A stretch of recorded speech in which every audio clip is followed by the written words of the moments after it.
Hello friends and buddies, welcome to a new video. আজকে আমি বানাবো, মটর দিকে বুঝেই গেছো, মটরের ঘুগনি। তো এর মধ্যে আমি আলু নেবো।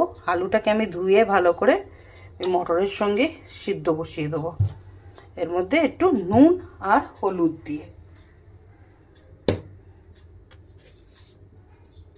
নুন আর হলুদ দিয়ে দিলাম, দিয়ে আমি এটা এখন কুকারটাকে বন্ধ করে দেবো। বন্ধ করে দিয়ে আমি সিদ্ধ বসিয়ে দেবো। দেখে নিন আমি ঘুগনিটা বানাবার জন্য কি কি জিনিস নিয়েছি। টমেটো কুচি, কাঁচা লঙ্কা কুচি, ধনেপাতা কুচি অ্যান্ড অনিয়ন কুচি, মিন্স পেঁয়াজ কুচি, আর এর সঙ্গে একটু চিকেন ছোট ছোট পিস করে নিয়েছি।